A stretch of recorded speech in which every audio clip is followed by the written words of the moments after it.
नमस्कार, आप देख रहे हैं हमारा खास कार्यक्रम प्रार्थना हो स्वीकार। आपके साथ मैं हूं पूजा पराशर। भक्ति क्या है? सच्चा भक्त कौन है? भक्त और भगवान कैसे एक दूसरे के पूरक है? भक्ति की शक्ति क्या है? भगवान का परम भक्त कैसे बना जा सकता है? कैसे उनका वरदान पाया जा सकता है? ईश्वर को पाने का कौन सा मार्ग सर्वोत्तम होगा? ऐसे में भक्त और भगवान को समर्पित हमारी इस खास पेशकश में आज इस सबसे कठिन प्रश्न का उत्तर समझने की कोशिश करेंगे और जानेंगे कि कैसे एक दूसरे से जुड़े हैं भक्त की भक्ति और भगवान की शक्ति। जिस पर भगवान कृपा करें। जो भक्त शिरोमणि जितने भी हुए हैं, चाहे इसमें नारद हो, चाहे प्रहलाद हो, चाहे ध्रुव हो, जब भगवान ने कृपा करी तभी हो सकता है, वरना बुद्धि में नहीं आएगा, मन में ही नहीं आएगा। आप तरह तरह के लॉजिक लगाओगे आप कि मैं क्यों करूं, मैं क्यों जाऊं, आप जा ही नहीं पाएंगे। जब ईश्वर चाहेगा तभी आप जो है भक्ति रस के आप जो है साधक बने।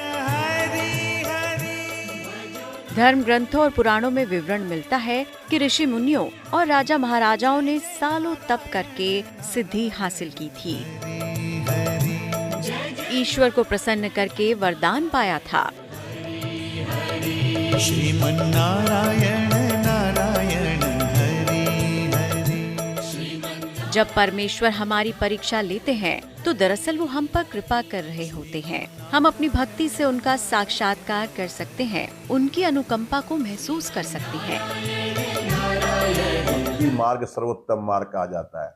ज्ञान मार्ग में भटक जाओगे, कर्म कांड में भटक जाओगे कि आप जिन्हें इस साइड करना है, जिन्हें उस साइड करना है, ये हाथ का प्रयोग करें, उस हाथ का प्रयोग करें, सुबह करें, शाम करें, किस आसन पर करें, किस पर किस माला से जप करें, भटक जाएंगे। ये कर्म कांड मार्ग बहुत कठिन है। इसी प्रकार से जो है ज्ञान मार्ग बड़ा कठिन है, बड़े बड़े ज्ञानी भटकते देखे हैं।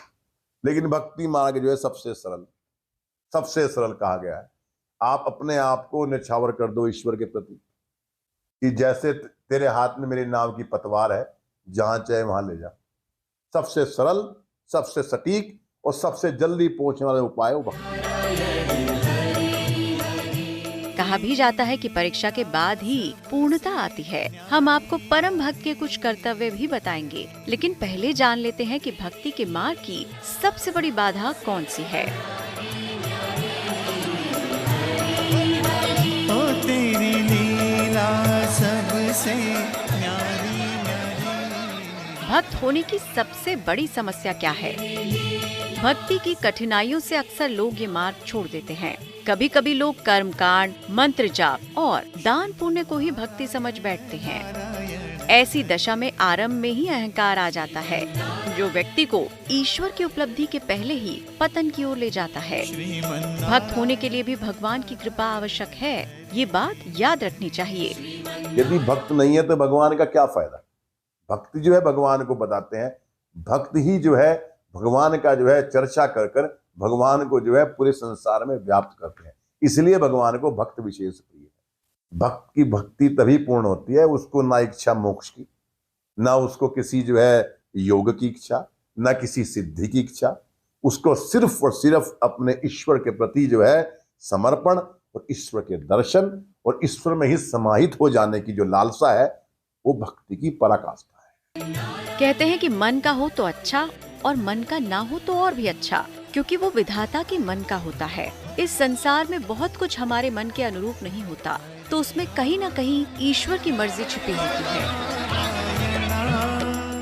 उसी में हमारा हित निहित होता है। तो हमें भी भक्ति करते समय सब कुछ विधाता पर छोड़ देना चाहिए। कहते हैं कि इस ब्रह्मांड में उनकी मर्जी के बिना पत्ता भी नहीं हिलता, तो भला वो परम शक्ति हमारा हित कैसे होने देगी।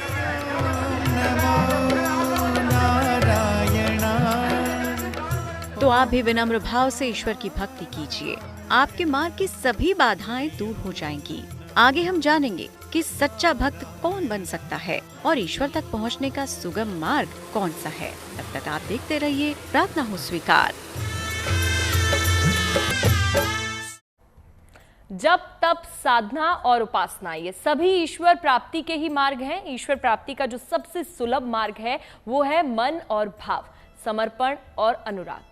तभी तो भगवान कृष्ण सुदामा के मुट्ठी भर चावल से तृप्त हो जाते हैं और श्री हरि भक्त प्रहलाद के प्राण संकटों में जानकर नरसिंह रूप में प्रकट हो जाते हैं। चलिए अब आपको बताते हैं कि भक्त के लक्षण कौन से हैं और ईश्वर को पाने का सर्वोत्तम मार्ग। आनंद मग्न रहता है। भक्त अपने किसी उद्देश्य की पूर्ति के लिए प्रार्थना नहीं करता, हालांकि भगवान उसके लिए अक्सर विधि का विधान बदल देते हैं।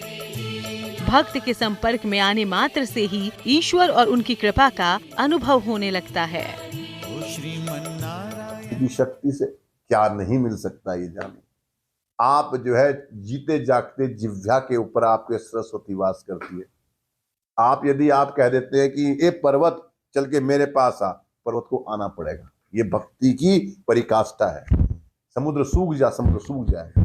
जब ईश्वरी कृपा होती है भक्ति मार्ग के अंदर जो है व्यक्ति की जिह्वा के ऊपर सरस्वती का वास रहता है। दिमाग के अंदर जो बुद्धि जो है उसके अंदर जो है भगवान गणपति जो है बैठ के तथास्तु बोलते हैं। और सब इंद्रियों के ऊपर प्रत्येक देवी देवता वास करते हैं। ज्ञान योगी भक्त जो ज्ञान योगी हैं, सांख्य योगी हैं, भटकते फिरते हैं। भक्ति योगी के तो अंग अंग के अंदर ईश्वरीय वास हो जाता है। भक्ति क्या है? सब कुछ भूलकर सिर्फ अपने प्रभु का स्मरण करना, यही भक्ति है। और भगवान की अनुकंपा क्या है? अपना हर कार्य सिद्ध होने लगे, आपके जीवन में खुशियों का प्रवेश हो, यही परमेश्वर की कृपा है। कहते हैं कि नर सेवा ही नारायण सेवा है। जो भक्त परमात्मा से अनन्य प्रेम करते हैं, प्रेम से ईश्वर को अपना स्वामी, सखा, माता पिता या बंधु मानते हैं, वो ईश्वर को प्रिय होते हैं। कहते हैं कि ऐसे भक्त पर ईश्वर अपना सर्वस्व समर्पित कर देते हैं। सुदामा और श्री कृष्ण का उदाहरण हम सबके सामने है, जहां अपने परम भक्त और परम मित्र के भक्ति भाव पर देवकी नंदन तीनों लोकों की सत्ता न्योछावर करने लगते हैं। भक्त की पहचान भी भगवान से है। जो अपने भगवान को हृदय में रखता है, उनके कीर्तन, गुणगान, पूजन से ईश्वर की वंदना करते हैं। उनकी हर परिस्थिति में ईश्वर रक्षा करते हैं। सूर्य नारायण नारायण हरि हरि। माना जाता है कि सभी इच्छाओं और सभी सांसारिक कार्यों को त्याग कर और अपनी सभी इंद्रियों के साथ करुणा और प्रेम से भगवान की भक्ति में लीन होना, यही शुद्ध भक्ति है। और केवल शुद्ध भक्ति से ही दिव्य प्रेम प्रकट होता है। नारायण नारायण हरि हरि। केवल इसी मार्ग से प्रभु को पाया जा सकता है। हालांकि भक्ति का हर रूप ईश्वर तक पहुंचता है, फिर भी कीर्तन के मार्ग को हम सबसे सरल और सबसे प्रभावशाली कह सकते हैं। इस मार्ग से अत्यंत शीघ्र आत्मा और मन की उन्नति की जा सकती है। साथ ही बहुत सारे लोगों को ईश्वर के मार्ग पर लाया जा सकता है।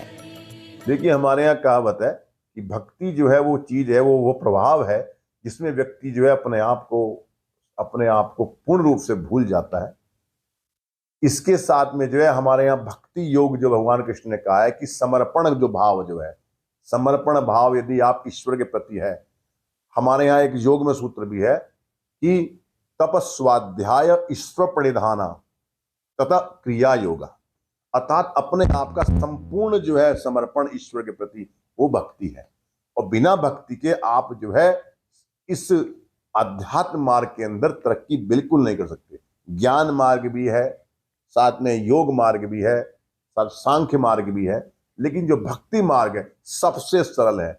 कोई जाति नहीं, कोई पाति नहीं, कोई धन नहीं, कोई कुछ नहीं, कोई मंदिर में कोई उपासना पद्धति नहीं, कुछ नहीं। यदि आप कुछ नहीं जानते, सिर्फ आपको पता है कि तुम मेरे ईश्वर, मैं तुम्हारा भक्त, अपने आप का समर्पण कर देना और उसे समर्पित भाव से जो है जैसा आप दे मैं वैसा करने को तैयार हूं, ये भक्ति की पराकाष्ठा है। कहते हैं भगवान सिर्फ भाव के भूखे हैं। आप बस भगवान की भक्ति के रस का सोपान करके देखिए और फिर देखिए कि दुनिया के सारे सुख आपके दामन में होंगे। तो चलिए अब आपको दर्शन करवाते हैं एक दिव्य स्थान के।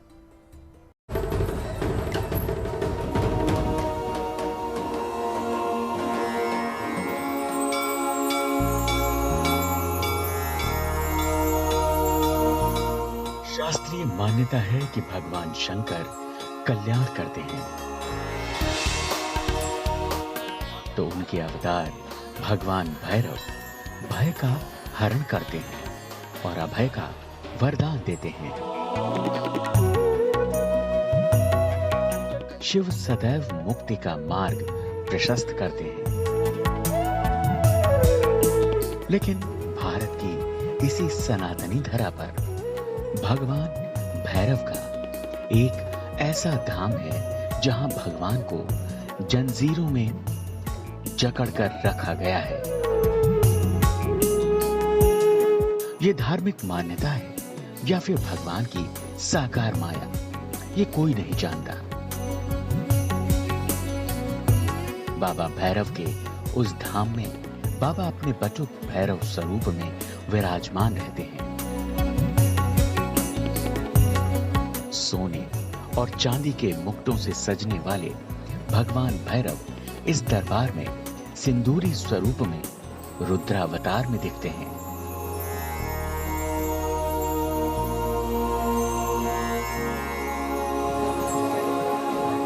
भगवान भैरव के दरबार में मन में आस्था के साथ कामना लेकर आने वाला हर भक्त ये मानता है कि इस दरबार में दाल बाटी का भोग लगाने से भैरव प्रसन्न होते हैं।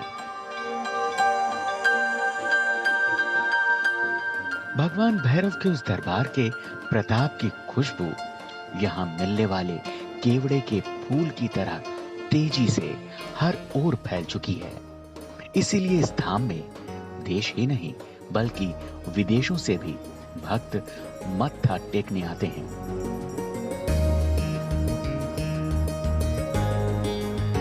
शिव पुराण की कथा कहती है कि भैरव की उत्पत्ति भगवान शंकर के क्रोध से हुई थी, इसीलिए उनका स्वरूप भयंकर दिखता है।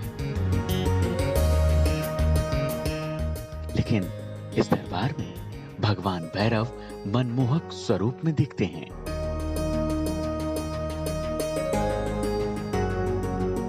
काल भैरव का ये धाम मध्य प्रदेश के आगर मालवा में स्थापित है, जहां भगवान भैरव की आराधना 600 सालों से केवड़ा स्वामी के स्वरूप में हो रही है।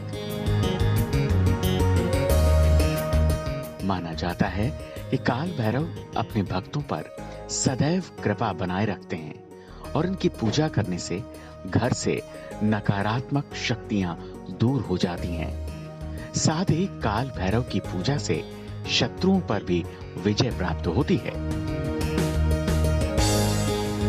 काल भैरव को भगवान शिव का स्वरूप माना जाता है।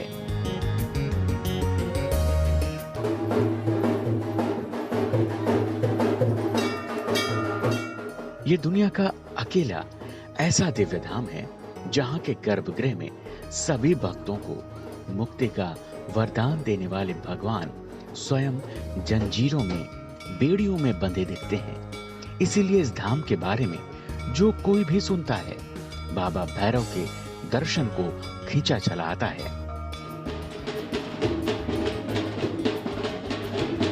इन जंजीरों के पीछे की अपनी पौराणिक कथा है, लेकिन यहाँ आने वाले तो यही मानते हैं कि ये स्वरूप भी भगवान ने भक्तों की आस्था को स्वीकार करते हुए धरा है। ये बेड़ियां नहीं बल्कि भक्तों का अपने भगवान के प्रति अगाध प्रेम है, जो यहाँ जंजीरों की कैद के रूप में साकार दिखता है। आगर मालवा के केवड़ा स्वामी भैरव धाम से प्रमोद कारपेंटर के साथ bureau report, good news today.